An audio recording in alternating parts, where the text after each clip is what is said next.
podcast was born out of the Cyber Connect community platform that we launched earlier last year. The podcast was a vital part of the journey of the platform, where we wanted to give some of the most compelling and engaging guests, thought leaders, industry leaders, subject matter experts, the opportunity to discuss their journeys, insights, perspectives, and ultimately that will lead to panel discussions, events, and masterclasses throughout the course of 2025. So the whole, thinking behind the podcast was very much about, a symbiotic approach to community enablement, community engagement, and the podcasts are a pivotal part of those. So what inspired the creation of the Secure Cyber Connect podcast was simple. I spotted a gap in the market. There's certainly a need from both technology and security leaders in terms of bridging the gaps in the professional networks and encouraging cross-sector collaboration.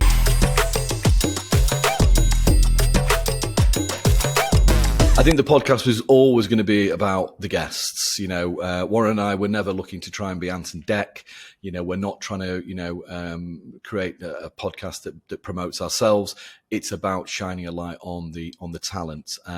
We're very lucky enough to have engaged with some incredible guests and had some fantastic insight and given them a platform really to share their expertise.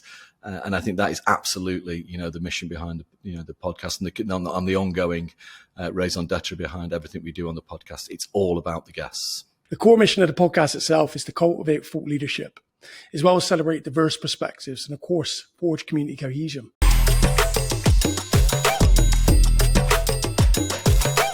Across the whole spectrum of cybersecurity associates, from people who are looking to get into cyber, who are really looking to learn from the very best, people who are early stages or mid stages of their career, who want to really, digest that fantastic insight from some of the industry's leading thought leaders, subject matter experts, industry founders, investors, people in cultural change champions. So there's so many people that can benefit from the podcast across the whole range, really, from even the most experienced people who just want to, learn from people who are at the top of their game. So I see the podcast itself influencing the cybersecurity community in many ways, all of which being transformative. And the reason that I use the word transformative is that we're making organizations and individuals accountable for their bad actions.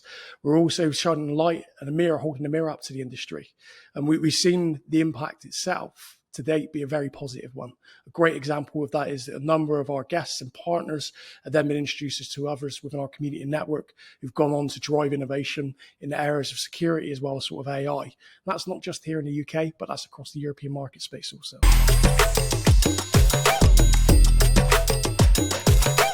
I think going back to what I said before, really, it's about the guests. We're not looking to, myself and Warren, we put a lot of effort into preparing the episodes.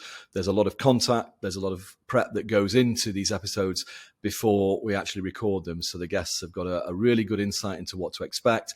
The topics have been chosen by them in terms of what they're passionate about, what they may be disgruntled about, what their expertise is, so that they come into the studio really, well-versed and prepared, from even the most inexperienced podcast guests to people who've done it, hundreds of times. We make it a really safe space and a really comfortable place for people to give the best account of themselves. So I appreciate there's quite a lot of podcasts out there at this time. And what really makes the Secure Cyber Connect podcast different is the fact that we actually bring together global perspectives. We've got an audience across the Five Eyes, as well as extending to other areas of the globe, of course. But where we've seen a lot of success is engaging those individuals across the Five Eyes and bringing together a collective. And of course, we offer a balance both technical and human-centric, something that a lot of podcasts don't focus on.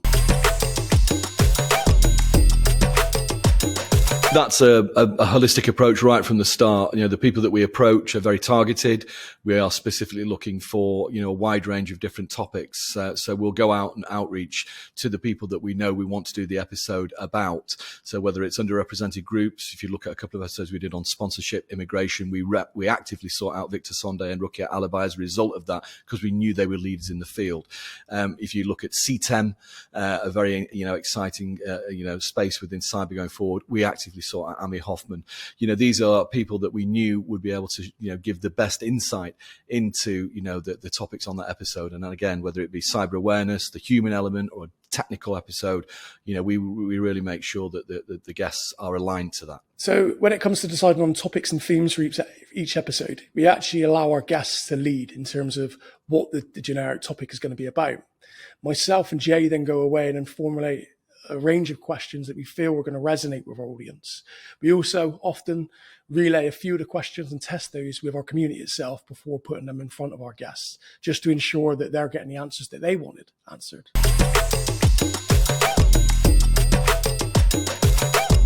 So just to give you a peek behind the scenes, when it comes to research in the episodes, myself, Jay, colleagues Sana and Sophie, we all spend a lot of time targeting the right individuals. We utilize LinkedIn, we utilize the media, and of course, other platforms such as Spotify and Apple to find the voices that perhaps matter.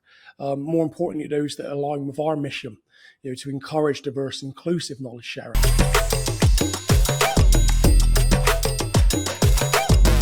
Yeah, it's a manicured approach, as I say. We're very much about looking, and we have a strong network. We have many people within our network that we've got our eye on. There's people that we've wanted to approach, that we'll probably approach going forward. I think the podcast has been an incredibly successful sort of first stage, but it is early doors. We're only sort of under 30 episodes in, so there's a lot of people that we want to have as future guests. But we're also been fortunate enough to make sure that the guests that we have already and the pipeline we have for episodes that are due to be released is a strong one. So we're always looking within our networks, myself and Warren, and have the luxury of a lot of incredibly insightful people within that space to approach. So the selection process for the guest itself, it's a complicated one that we do a lot of research into. We refer in terms of we interview each guest ahead of the podcast session itself to ensure that we're getting their core message across as well. Because one of the key aspects of the podcast itself is to empower those individuals as well as organizations, holding them up and amplifying their voices.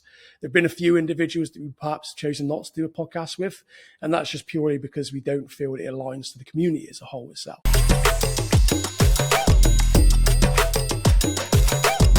Absolutely, yeah. We've got some really exciting pre-recorded episodes with the IoT space, connected devices, an incredibly important topic that we know is going to be a tidal wave of security issues over the coming decade, and an area that is hugely uncertified and an area of major importance.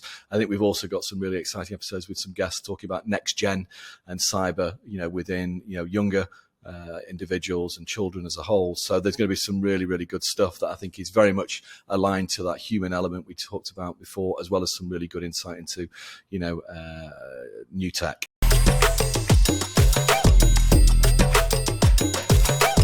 So I think we've been satisfied with the guests that we've had, as well as the back catalogue of the pre-recordings that we've got. There isn't anyone really in particular that springs to mind that would be an ideal guest. And that being said, we are open-minded. Those that are watching this and listening, we encourage you to reach out, connect with us, and hopefully you can join us on the podcast in the near future.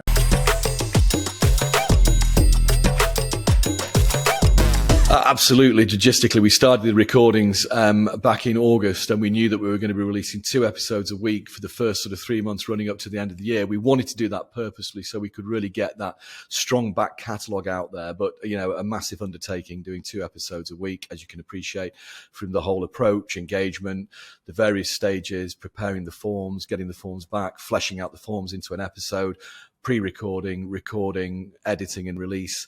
Yeah, that's very much the process, but that was the biggest challenge, certainly doing 2 episodes a week, which is why we always knew we were going to move it down to 1 episode a week come January 2025. And I think that's been much more manageable. But it was an important first stage that we had to go through to get those episodes out. For me personally, the biggest challenge in launching and running the podcast is managing the time. Many of our guests, as I mentioned earlier, are scattered across the globe, different time zones. It's something that myself and Jerry are used to. We recruit at a global level also. But managing that and balancing it with home life as well. Many times we've had to do podcast sessions in UK time zone at sort of 6 and 7 o'clock in the morning, and as late as 10 o'clock at night. But we're here to facilitate. That's the main factor.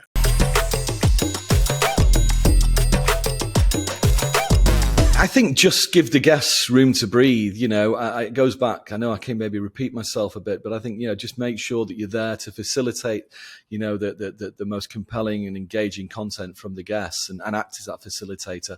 Don't try and interrupt too much. Don't make it about you, and also just be as relaxed as you can. I think if you look at some of the earlier episodes, I'm definitely a lot more relaxed and a lot more used to seeing myself than I probably was at the start. So I think that's definitely been a lesson learned. Lose the vanity, and I think that's a great piece of advice for all of our guests, because some of them, can be a little, over concerned about themselves. So yeah, definitely good advice for everybody, I'd say. One of the key lessons I've learned from creating a podcast is just throw yourself in the deep end. We've all suffered from unconscious bias. We all doubt ourselves, and we can all procrastinate. Many of our guests have gone through a similar phase themselves, and they've come away from the podcast themselves feeling inspired and motivated. One or two of them have actually gone on to successfully establish their own podcasts. So for me, it's just throw yourself in the deep end. You can figure things out on the journey itself.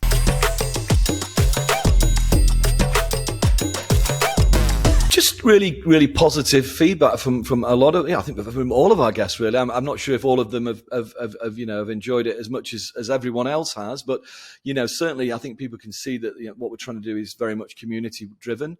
I think that, ultimately the message is to the benefit of everybody. So yeah, we've had some really, really positive feedback. We've had some really, really nice feedback, which is always nice. It's always nice to hear that. And I think there's been, very few occasions where I think, guests have been unhappy with the overall and end product. I think a few people sometimes, as I said, before, may want to be, a little bit more controlling in terms of how their image is put out there. But we do our best to make sure that absolutely, the end product is to shine a light on the guests and give them the platform to the best of our abilities. It's absolutely imperative that it's all about the guests for us. We've had some very positive feedback. There hasn't been much negative, except for on YouTube, you get the spams.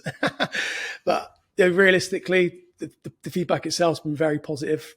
Feedback that's really stood out to me is the number of individuals have actually reached out to us, commended us for our contributions, and we've actually been invited to be strategic partners to a number of initiatives, some of which include Yorkshire X, which is driving AI innovation across Yorkshire, as well as DTX, which is Digital Transformation Exhibition, which is in Manchester and London, amongst a number of other initiatives and projects, all of which we're going to share with the community in the coming weeks.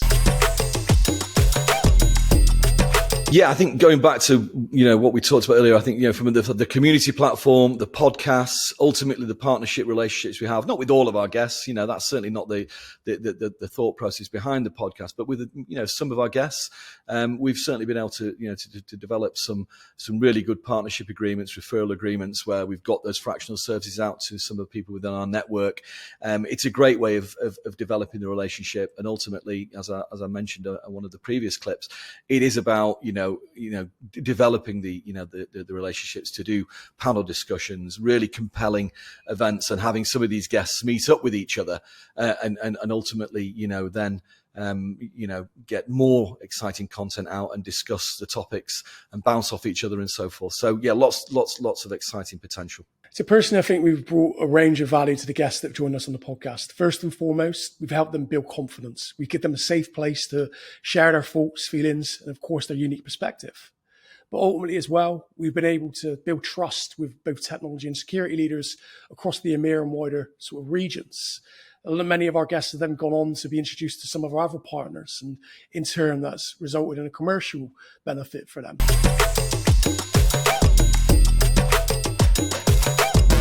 Like any technical challenges, sometimes lighting, sometimes, the studio can go a little bit, awry.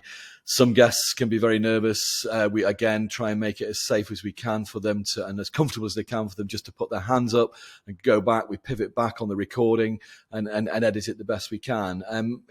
So yeah, there's like any challenges, sometimes it can be free flowing. Sometimes you have to edit it to make sure that the output is optimum performance. So yeah, but all in all, no major dramas. It's a podcast at the end of the day. We're not shooting a Stanley Kubrick movie. So one of the main challenges that I found that we've faced since launching the podcast itself is managing our time. We manage the podcast, all of the prep in alignment with our recruitment activities, which are our day-to-day job.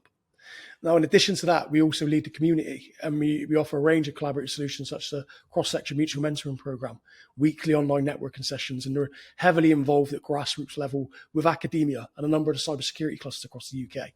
So ensuring that we've got enough time to do all of those activities, as well as sort of schedule in and align that with our guests, has been the biggest challenge. But as I mentioned earlier, we work round the clock. We're willing to facilitate.